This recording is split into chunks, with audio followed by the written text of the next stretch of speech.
Coming up now on Animal Outtakes, an owl that burrows. Yes, you heard that right.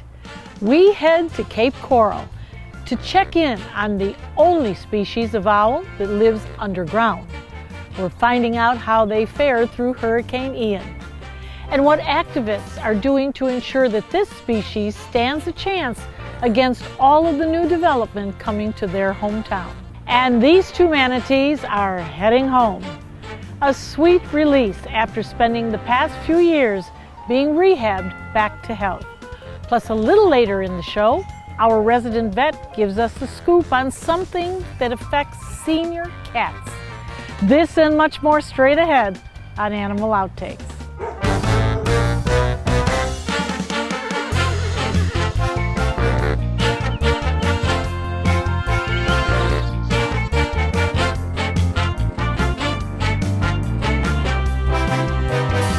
The city of Cape Coral adopted the Florida burrowing owl as their official city bird back in 2005. It's been estimated that there are more than 3,500 owl burrows throughout the city. It's also stated there's more than 1,000 nesting pairs, the largest known population in the state. But Hurricane Ian plowed right through their homeland back in October. So we recently met up with the Cape Coral Friends of Wildlife to find out how these owls fared. And lucky for us, it seems at least one pair has gotten an early start to breeding season. Owls are our official city bird. They're important for our tourism. There's people literally from all over the world that come just to see our burrowing owls. I would say we probably spend 10,000 hours a year out in the field. Whether it's staking nests, weed whacking, checking on burrows, driving around, and there's probably at least 10 people that do this year-round. A typical vacant lot in Cape Coral, and we have two little owls that are preparing to make babies, I think. We're getting into nesting season, which is February through July, and they are pairing up. They're looking to dig their burrows, and at this point you can probably tell male from female, the females being a little bit darker and the males being lighter. And it's about the only time you can tell male from female without doing blood work on them. And as you see, there's mini burrows here, and the owls have what's called satellite burrows. So rather than every perch having a pair, you may have a pair having several perches. The PVC is put up by the Cape Coral Friends of Wildlife at a 10-foot radius, and that protects the owls that when the lot mowers come, the city lot mowers come, that the burrows don't get run over. This started 20 years ago, that the Friends of Wildlife went to the city and said, you know, you're in violation of state regulations. These are a protected species, and when the lawnmowers go over, and if you crush that in, you will be liable for harming the owl or even harming the burrow. A lot of people don't realize that the burrow is as protected as the owl. So you can't look at a burrow and say it's empty and go stick a tree in there. It's illegal. In the state of Florida, burrowing owls are a threatened species. So they're highly protected. There are fines if you destroy the burrow as well as harm the owl. And then the federal government also, by the Migratory Bird Act, they are protected. Those are mailboxes. Lights were on that car because the battery's shorting out. We were very concerned because everything here flooded. We had a surge. So we didn't quite know what would happen with our owls, but afterwards we started to get phone calls that the owls were in people's lanais, the owls were on their porches, they flew out of their garages. So the owls did seek shelter. In June we'll do an annual owl count compared to last year, so we'll know if our numbers are up or down. There's no owl here, but you can see evidence, and so if you talk about where they hid for a hurricane, this would be one of the places they would fly into for protection. The reason I'm guessing this is because you can see a little bit of owl poop, particularly right here. So that's probably owl poop, and I wouldn't be surprised if for the hurricane they didn't come in here and seek shelter. So this corner is going to have two more. And there were burrows there. There's burrows on this lot. There's burrows on this lot. So 3 of the 4 corners will be built like that, and then this one's going to have commercial. So all the burrows which are here that have been here will be gone. So probably we've already lost maybe 4 or 5 burrows, and we'll end up losing, that'll be enough, we'll lose maybe 10 or 15 altogether. How does that? And that's habitat loss. Well, some people call it progress. I'm not sure I would call that progress. So this is another, what I'm going to show you is how desperate owls are that they're actually building under sidewalks and how close people come to them. Oh, he's right there. Hi, baby. So this owl, the 2 houses here had owl burrows. And so this owl came from one of the houses, and there's another burrow on the other side that has sidewalk, same thing, and the other owls came from there. So they found a place to live, but when this gets built out to being a 4-story condo or a rental, this will disappear also. And then sometimes you have them in the median, which is really scary.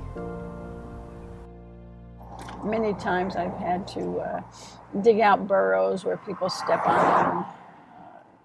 You know, they end up coming back. How, I don't know, but they do. Traffic, traffic, traffic.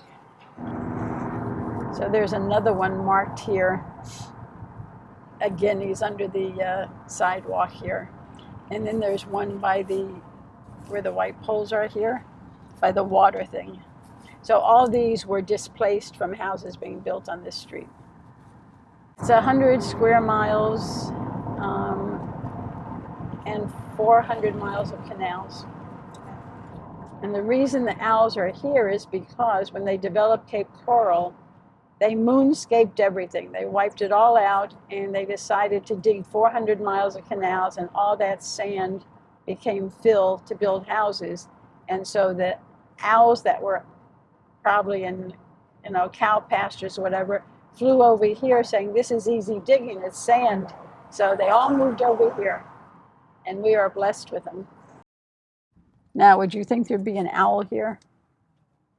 Not at all. And every scientist that I bring here is blown away. Every person who studies burrowing owls says, no, I can't believe this. So we have had cones here to not park here, and cones over there, and the cones just magically disappear. If I've replaced them once, I swear I've replaced them 10 times.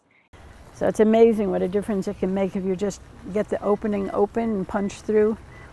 Usually within a week or 2, the owls will return, if not sooner. So the burrows are not just a hole in the ground, they actually tunnel. And they go maybe 1 foot to 2 feet deep, depending on the softness of the sand. And they can tunnel as far as 10 feet in any direction. So the mystery is, how do they know exactly where to dig, where they won't hit shells and they won't hit rocks? And in 17 years I've been doing this, I haven't figured out how they know just where to dig. So they're really a engineering genius, and how they dig the burrow, that it doesn't collapse, that it doesn't, just round enough for them to fit in, that no other predators can get in there. There's no in and out. It is one way only. And that's a protection for them, that no other animal can sneak up on them. And the burrow is most important during nesting season, obviously. Okay, and the last place we'll go to is where the baby is. This area was hit very hard also, as you see. All these houses got flooded. Oh, there it is. Okay, so we have both burrows. You got Mom, the dark one. That may be Dad. Yeah, you see the difference in the dark and the light? It's quite obvious. So you know when you see that there's eggs or babies. And I've seen one baby so far. And they hatch at different times. And these are pretty tolerant. Some of the owls, if you got this close, they would be hissing at you. But our southern ones, because of the southwest area, because there's so many people, they get used to people. When I checked the nest the other 2 weeks ago, I didn't realize they had babies. owls, as with all animals, have a part in life. So our particular owls, the burrowing owls, they eat rats, they eat lizards, they eat cockroaches, they keep the pests under control. We're very anti-poison when it comes to poisoning rats, because when you poison a rat, you can poison an owl, you can poison an eagle, you can poison a dog or cat from eating that dead rat and passing it on actually to their babies if they feed it. So it's crucial that we have these animals. It's part of the chain of life. When you upset one part, something else falters. This is a starter burrow, and Cape Coral Friends of Wildlife are asking people to do starter burrows on their front yards because they're safe. There's no destruction, there's no loss of habitat, and there's really very little care for it. If you need help, you can look on our website how to dig a starter burrow. If you have problems, you can call Cape Coral Friends of Wildlife. But we see this as the answer to maintaining our owl population as things get built out and loss of habitat.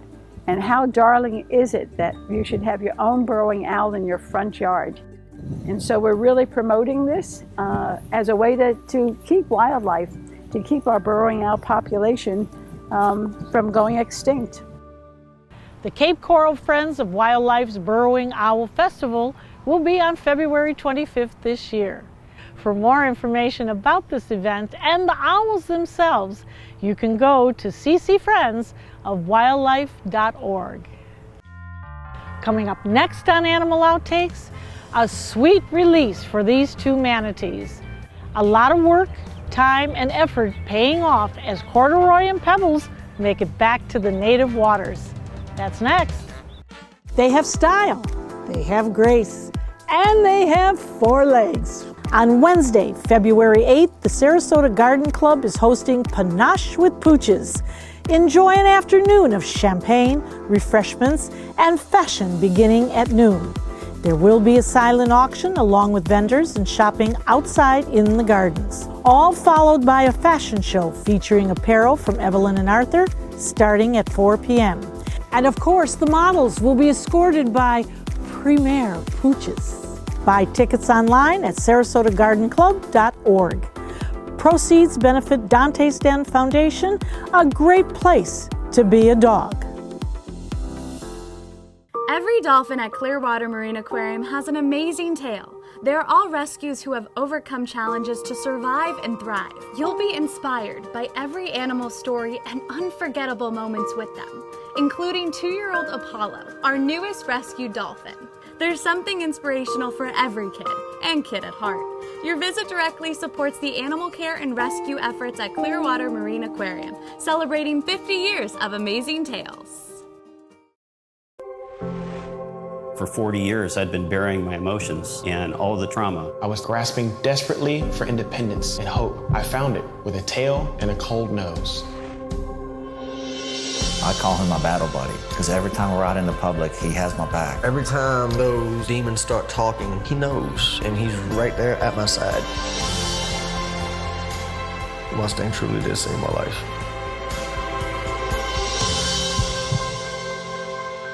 Did you know moat scientists are exploring caves and sinkholes 400 feet below the surface of the ocean, searching for ways to protect our environment? The more you know about everything Moat's doing to help our oceans, the more you'll understand why Moat matters.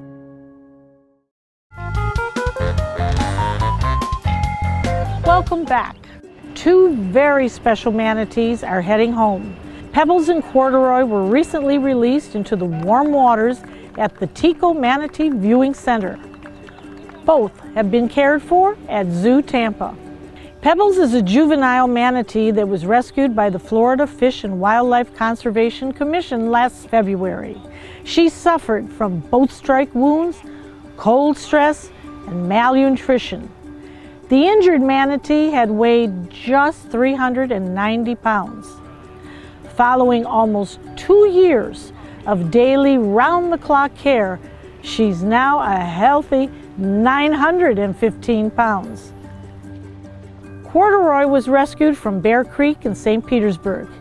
He had head trauma and a propeller wound across his face. Luckily, he survived the initial injury, but was left with neurological issues and multiple skull fractures. When he first arrived at Zoo Tampa, he was monitored closely and tube-fed daily. But we are happy to report he has made a remarkable recovery and is now getting a second chance. For more than 30 years, Zoo Tampa has been caring for more than 500 injured, sick, and orphaned manatees. They provide medical and rehabilitation care to the most critical cases, 24 hours a day, 7 days a week. For more information about the care program and their resident manatees, you can visit go to zootampa.org. We'll be right back.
And now it's time to hear from one of our resident veterinarians, Dr. Greg Greinert. Today we discuss one of the more common issues in cats that you should be on the lookout for as your feline ages.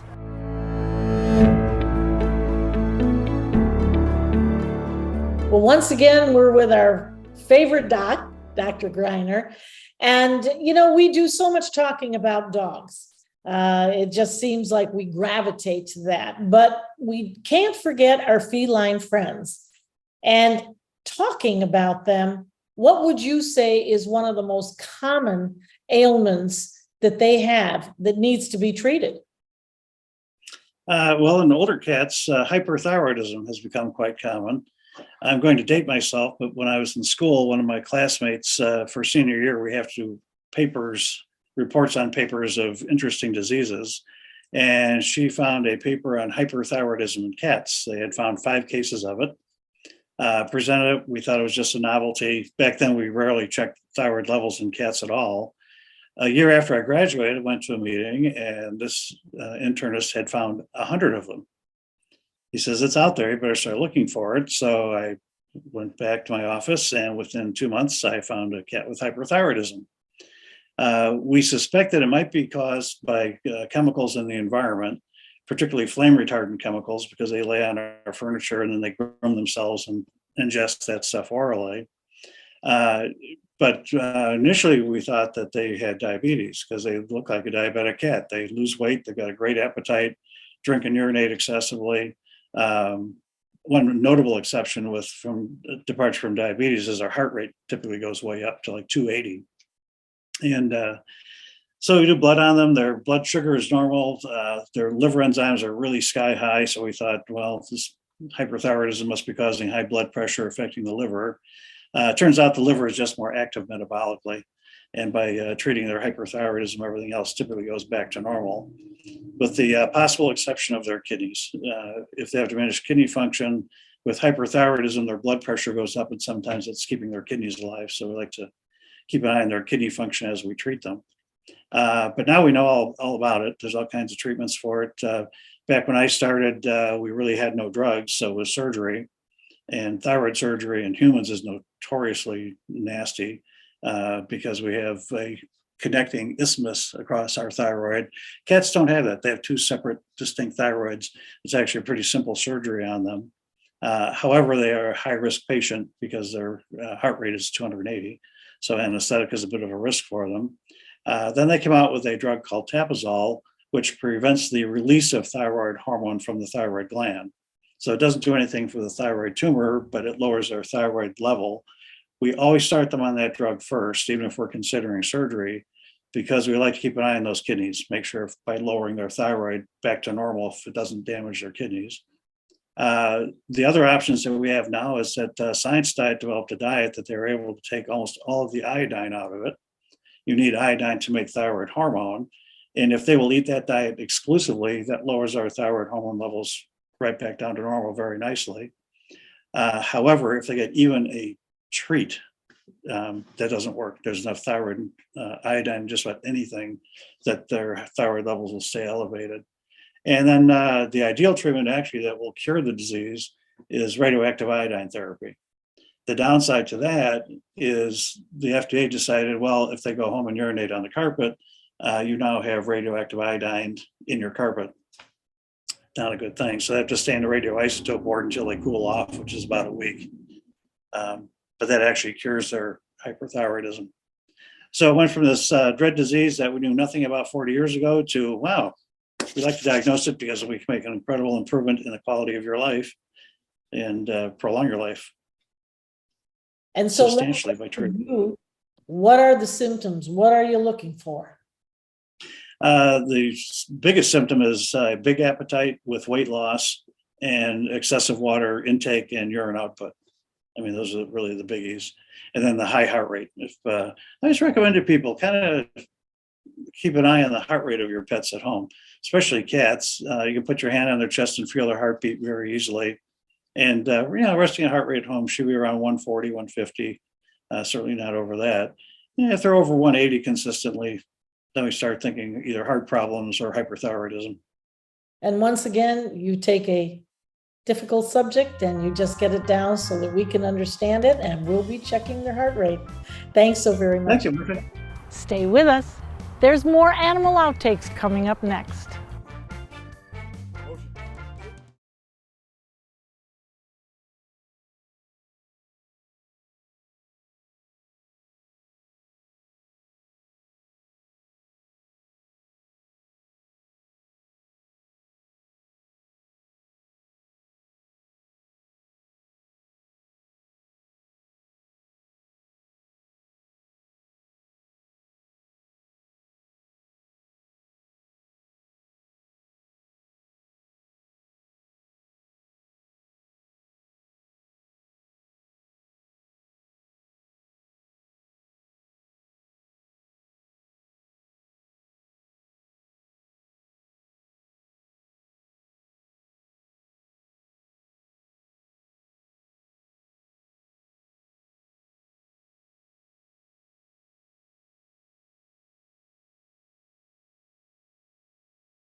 Animal Outtakes is produced by Dante's Den Foundation, a nonprofit group dedicated to creating the best life for dogs. If you would like to learn more about Dante's Den, donate, or volunteer, visit our website, dantesden.org.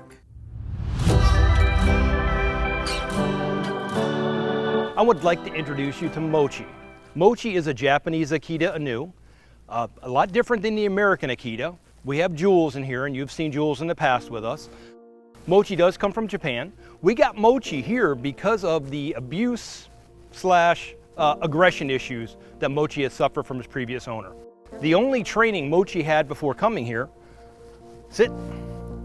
was dominance training.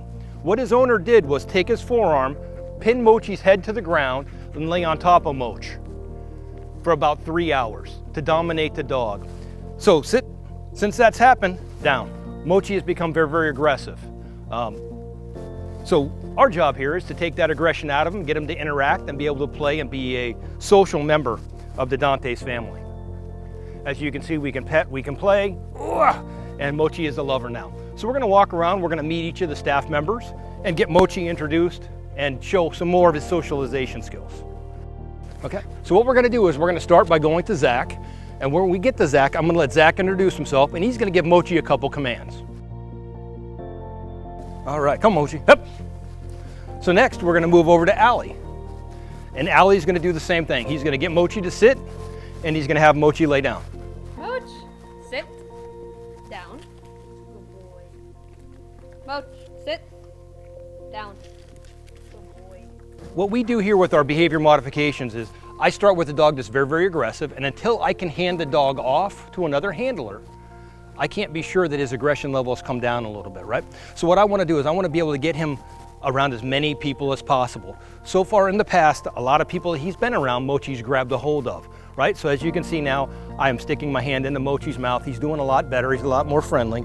I know, buddy. And so we're trying to build on that with his socialization skills. So I want him to play, and I want him to meet, and I want him to talk to every single staff member we have. The only thing Mochi has known up to coming to Dante's Den is abuse. The more comfortable we get Mochi, the bigger the opportunity we will get to find him a home down the road. He's very young, he's 2 years old, and we're slowly working the aggression out of him. And as you can see, he's doing very, very well. In the beginning, he would have lunged and he would have gone after almost every single one of the staff members. So we're breaking him of those habits. And look, as you can see, he's happy, he's playing with the staff members, he's out here walking around. Having every handler understand the inherent dangers that Mochi can present is super important so we can minimize and or mitigate the amount of issues we may have in the future. Being confident and calm goes a long way when you're working in a dog like Mochi.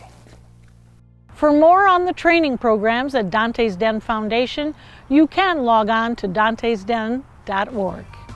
We hope you had fun and learned a thing or two along the way.